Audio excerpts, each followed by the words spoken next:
So I've been wanting to make another Pillar of the Cage God out-leveling guy for a while now, but I want to wait for the patch to drop first. Also, I wasn't too impressed with the format and the build in the last video I put out, so I want to make a better guy, better build with clear progressions and simple enough for everyone to follow. This is going to be an Ice Strike leveling build, and you can do this on any class and Ascendancies. You will have zero mana issues unlike the last build that I put out.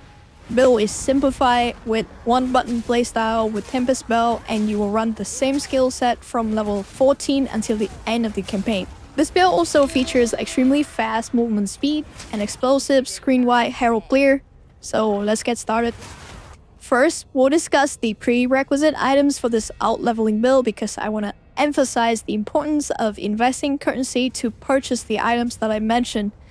They will give you a big power boost for your campaign progressions, which will help you go through the campaign faster. The budget that you want to spend is entirely up to you, and I will also show you how to trade for these items according to your budget level later. The mandatory items in this build will be the Pillar of the Cage God. You can also see the exact stats that I use for the build in the campaign on the screen. The best corruptions is for flat cold damage, and we'll add 2 glacial runes for even more flat cold damage. On a budget, you can also get a 3-socket Pillar of the Cage God and put in 3 glacial runes. You can see that per 5 strengths, we'll get 10% increase in weapon damage, which is why flat damage on this weapon will be one of the best stats that you can get for this build, because we have strength stacking, and so prioritize getting one like this. The second essential items for this build is going to be the Posiken Ring. We'll use it in combinations with the Herald of Ice to shatter the entire packs of monsters, making it extremely effective for clearing.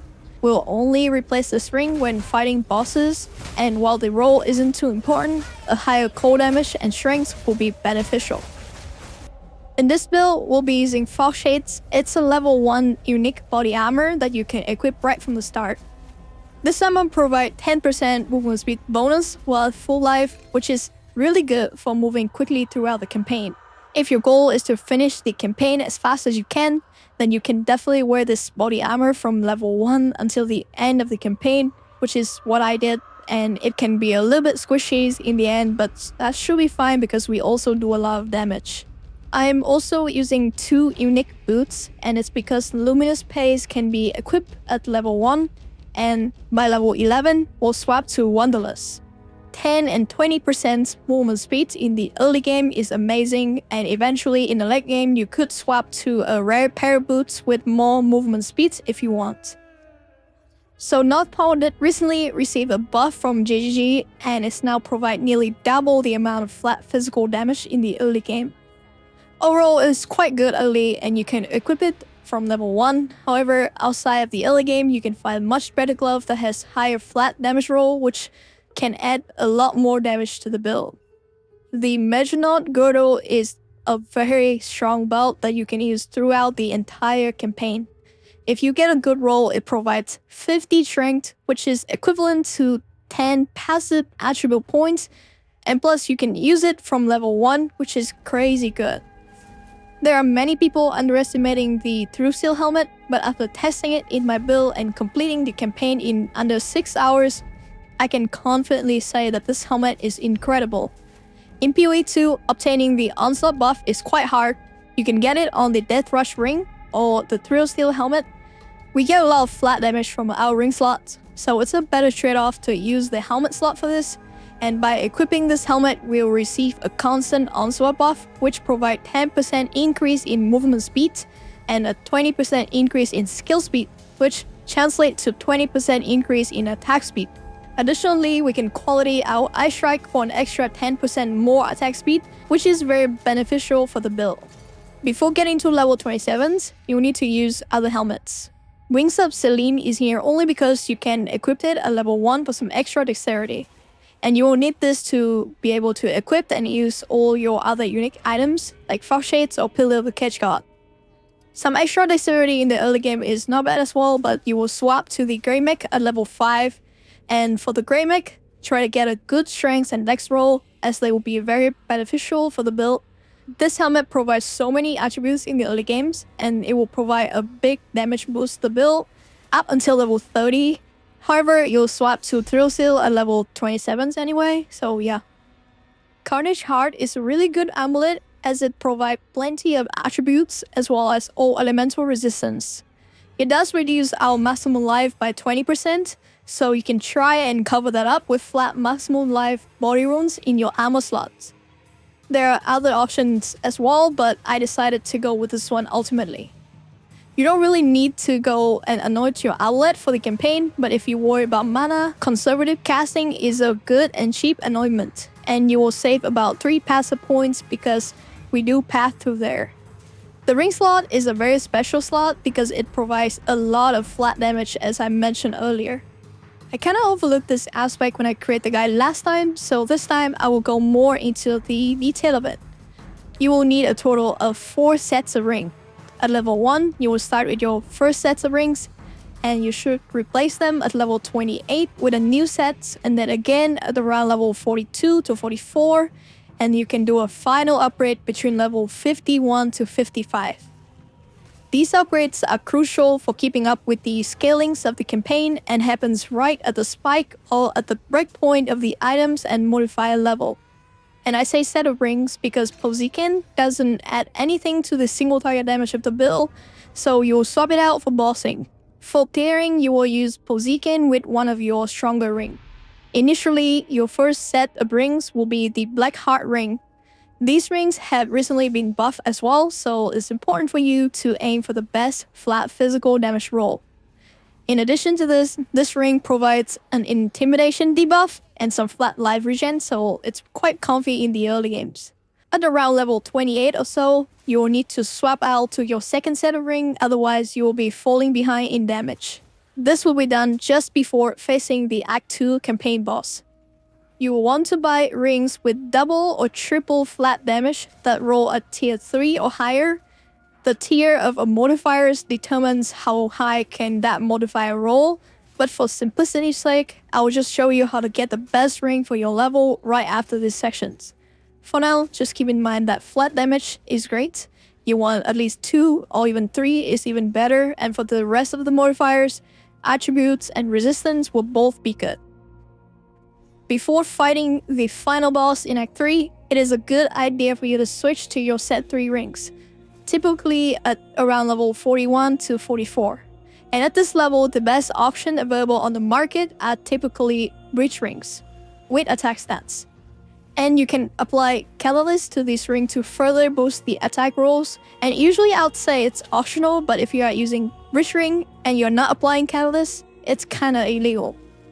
The stats shown on the screen here are the rings that I personally use in my leveling gear for your reference. The final sets of rings should focus on rounding out your attributes and adding some resistance. Aim for at least T6 or even T7 flat damage roll on your rings. Keep in mind that these rings at level 55 can actually roll T8 modifiers for flat damage, making them quite good if you are able to find one that is cheap. Once again, these are the stats of the rings that I personally use, and you will need them to boost your damage in the later part of the campaign. Okay, finally, we can discuss the jewels, which also provide a significant power for your setups. Now for leveling, I recommend getting at least one of these Sapphire Jewel with the 2% mana recover on kill modifier. This will greatly boost your mana sustain while clearing, allowing the build to feel a lot smoother, adding a lot of quality of life to the build without relying on pressing the mana flask. Additionally, you can find a list of the useful modifiers for the Sapphire Jewel displayed on the screen here. Alongside the 1 Sapphire Jewel for the quality of life, we'll fill the remaining jewel slots with Emerald Jewels with the 2% increased movement speed modifier. This is because movement speed is king in the campaign, however, these Emerald Jewels can actually get quite expensive, so if you don't prioritize moving faster, I'll also provide a list of the useful modifiers on the screen for your reference. In summary, you should try to get most of the items, if not all of the items on this list, as this will be the same leveling gear set that you can use or reuse for all the current and future class. And it'll be worthwhile because it will save you a lot of time in the campaign, and if you are into having multiple classes and ults in generals, think of this as a really good investment. Leveling with the Ice Strike variant is actually quite simple because our main skill is Ice Strike, which unlock at level 14, and you'll pretty much use the same combo all the way through the campaign, which simplify a lot of things for many people because you don't have to worry about power charges, maintaining buff, or do any fancy kind of gameplay. For level 1 to 14, you will start with Glacial Cascade as your first skills, supported with Upheaval, which will create 2 additional ground fissures. As you can see here, I have 3 in total, which will greatly boost your AoE clear. Then you will add Martial Tempo and Cold Infusions to increase the attack speed and damage of the attack. But wait, Upheaval is actually a level 3 support gems, and how do you have 3 sockets in your Glacial Cascade at level 1? Well, since this is an ult leveling guide, I'm going to assume that you will have access to level 3 support gems and at least lesser jeweler orbs to put 3 sockets on most, if not all, of your skill gems. Remember to equip your Grey Mech at level 5, Carnage Heart at level 8, and by level 12 you should be clearing the King of the Mist quest, which once done, he will give you plus 30 to maximum spirits and drop a guaranteed uncut spirit gems, which you can use to get your Herald Eyes. For your Herald Eyes, use Gem Cutter Prism to improve the quality up to 20%, and use Magnifying Effect support to further boost the AoE explosion of the skills. Longshot support is great because explosion will chain further and do more damage, and for the last and third support gems, you can use Cold Penetration for some extra damage. At level 12, make sure you equip your Wanderlust, and for clearing in general, Poziken and Herald Eyes at this level is a wonderful addition to your early game power. Whenever you are fighting bosses, make sure you swap Poziken with one of your Blackheart Ring. And at level 14, you will unlock Ice Strike, which will become your main skills for the rest of the campaign. It is highly recommended for you to upgrade your Ice Strike to 20% quality, which will add a lot more attack speed, and you should also add 4 sockets to the skill to maximize the damage and utility. Ice Strike skills has a mini dash and is a combo skill, so prioritizing increased attack speed for this ability will provide a much smoother gameplay. So Martial Tempo is the first and should be the most important gems here. And next we'll have Crescendo, since Ice Strike is a 3-hit combo attack skills, and the final strike is like a big AoE attack that deals a lot more damage. Crescendo let us use the final attack twice, and therefore it's a big damage increase for us, and also mean that it's possible for us to use Ice Strike for both AoE and single target damage. In my setups, we will constantly freeze enemies, so the third support gems will be Ice Bite. This will provide a reliable damage boost that is almost always active when fighting bosses. To round it up, we have Primal Element as a generic more damage multiplier for Ice Strike as the 4th support gems, and that's pretty much about it for the Ice Strike skills. If you have been paying attention, you might have noticed that I have 2 Tempest Spell skills on my keybind, and this is not a mistake. I'm intentionally using both Tempest Spell because I can and because GGG actually allow it. I should also mention that both of my Tempest Spell are at 20% quality, although this is completely optional. When using Ice Strike, you can stack up combos for both belts simultaneously and drop them one by one. Now, having 2 belts mean you will deal much more damage, and also mean you will freeze enemies that much quicker because the belt reflects the ailment that you inflict to it.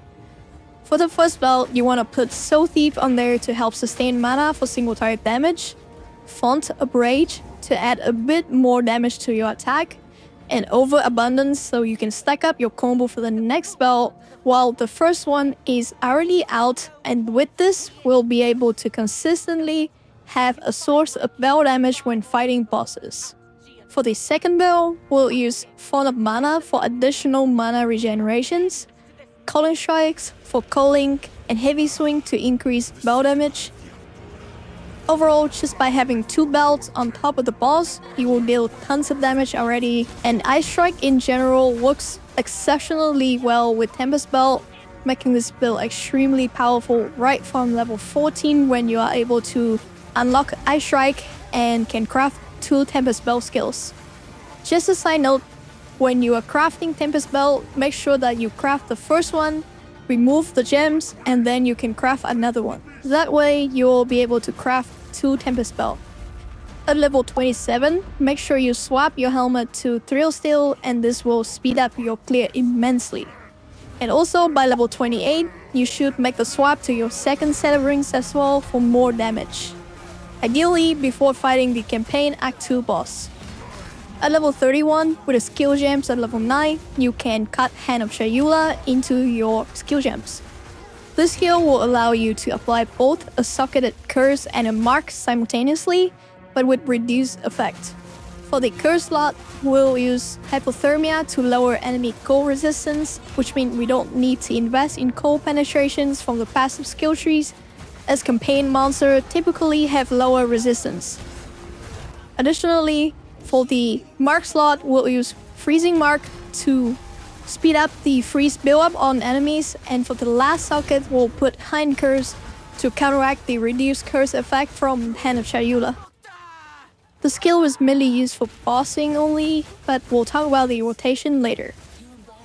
So in Act 3, after defeating the Bulk Witch, you will also receive additional plus 30 spirits and an uncut spirit gems, which you will use to get Wind Dancer. The skill itself is an excellent defensive aura, which grants you approximately 1 stack every 1.5 seconds to boost your evasions. When you are hit by a melee attack, the skill will consume the stacks and deals damage to nearby enemies. And we can make it better by using support gems to add more utility to the hit portion of the skills.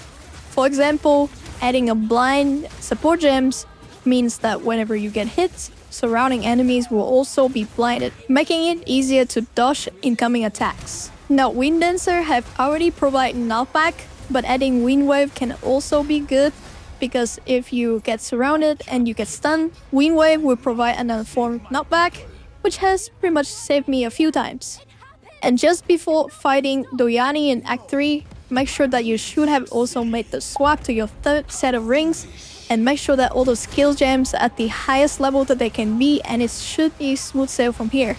You will use the same skill sets until the end of the campaign. From level 45 to 65, there isn't much improvement in terms of items upgrades. At this point, you can find really good flat damage glove as well, which is an option to consider. However, I mostly feel that it's not really needed, and I would recommend focusing on upgrading your rings at level 55. Additionally, you should pay attention to your life and mana flask as well in case you haven't upgraded them recently. All your skill gem at this point should be leveled up to the highest tier to maximize the damage output. And with the way we have set up the build, mana issues shouldn't be a problem.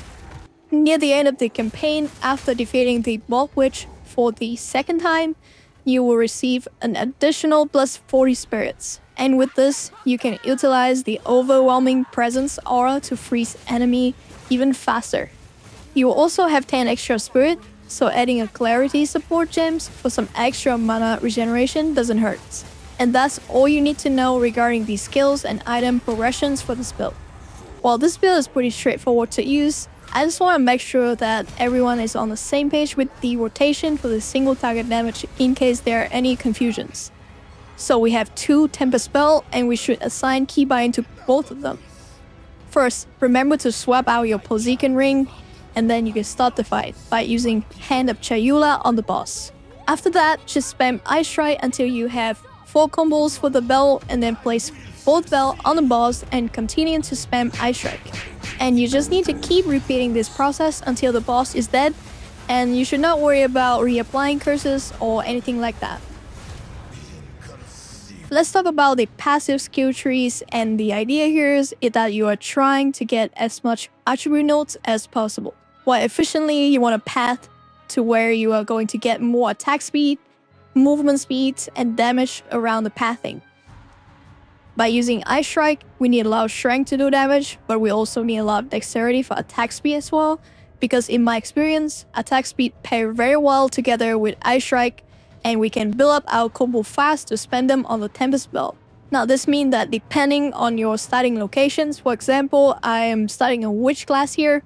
However, I plan to work on the passive skill trees for pretty much all class in the game, so stay tuned for that.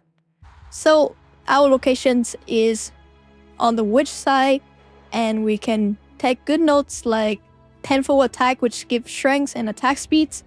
We can path easily to proficiencies and falcon technique, and we have access to the quarterstaff cluster here, which is also amazing. But if we were to start over in the Titan warrior area, then you won't have access to all those nodes in the beginning, and you have to kind of path all the way to the outer edge before moving all the way here, because we still want to get here, get to the cluster node, get to these dexterity nodes. But by being over here, you will have easier access to nodes like beef, nodes like brute strength, which also add a lot of damage to the build. So it's depending on your starting locations. For our build, nodes that give attack speeds and movement speeds are amazing overall. So for example, we have accelerations. It gives 3% movement speeds and skill speed, which is attack speeds. Nodes like step like miss, which give 4% increased movement speeds, some dexterity for more attack speeds, and yeah, we are not taking any cold damage or cold penetration on the skill trees because they are not too useful in the campaign, and for bosses we already have Hand of Chayula to lower their resistance. I decided not to take polymathy because I ended up just using a lot of unique items without swapping them out, so it's not too beneficial for me personally. But if you were to focus on stacking a lot of attributes on gears, you can consider to path over here and take polymathy for some extra damage.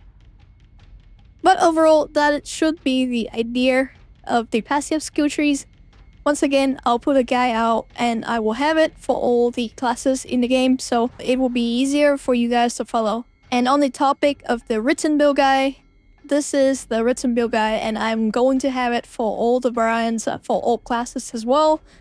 In here, you will see that I have all the equipments. I will go into the details of when and what to equip, go into the details of all the rings and stuff like that, all the skill gems, all the setups, leveling skills, step by steps, what to cut, and what is the rotations. I have also covered the Ascendancies, Venom Drought, passive skill trees, what quests to do in the campaign. So yeah, pretty much I want to make this a one-stop shop build guys, leveling guide for you to follow with all the information available at the palm of your hand. You can expect one for each class, but some might be delayed because I'll have to input them into the POB to make sure the number checks out. And as promised, I'm going to quickly show you how to trade for the perfect ring for your leveling gear. In here, I have already created a weighted sum for the ring search, and all you need to do is going to click into this link. I'm going to paste this into the video descriptions, and without explaining on how weighted sum work and things like that, I'll just quickly show you how to search for the perfect ring. And you only need to worry about what's the requirement for your level. For example, I mentioned that you need to upgrade your ring at level 28, level 44, and 51 to 55. So for example, I'm going to search for a ring at level 28, and I want to put the max level 28 over here. And then after that, you would go and look for the budget. Now, if you don't have budget, you don't have to input here. But for example, I just want to put the maximum of 10 exalt. So I'll put in the 10 exalt equivalent in here and then click search. Now doing this will give you just pretty much any random result of ring under 10 exalt, but you want to sort it by the sum at the bottoms, and this will give you the best damage ring possible at this budget. For example, you can see the sum here at 29.75, which means that based on the criteria that I put here for flat damage, this gives the best amount of damage that comes out of this. So physical damage, fire damage to attack, it rolls both at tier 5, which is pretty good. That's what you want. And you can also see the checksum for the suffix as well. In here you can see that the sum is actually 29. It's really nice. It gives plus 11 to all attributes and lightning resistance. And you can keep scrolling down and find the one with like a really high and good sums, right? For example, you could also increase your budget, like 50 exalt, and if you do it again, you are going to find ring that is about the same, right? But you can see that some of these ring 10 exalt is actually better, or like have better stats than ring at the 35 exalt range. So this will be one of the best way for you to find the best ring at your budget. And you can do the same thing. For example, I'll do level 44 over here, and this time I'm going to put a budget of say 80 exalt, and let's see what's come up. Again, you want to sort it by the sum bottoms, and you can see there are multiple 30 exalt ring that have tier 6, tier 5, tier 7 flat damage to attack, and then there's one for 13 exalt with pretty good sums, 50 for this, 27 for strength, and you can exalt this twice. Okay, so yeah, that's the rough idea, and I will again share this link in the video descriptions. All you need to do is click on it and go in here and change the level and change the budget, and then you sort it by the sum, and you should be able to find the best ring for your budget. We all that's said and done. This is a great build. It is very simple to play. I enjoy every moment playing this build, and I hope you will enjoy this build as well if you do decide to level another characters. If you have any questions, please leave a comment down below. And with that, I will see you in the next video. Thank you so much for watching.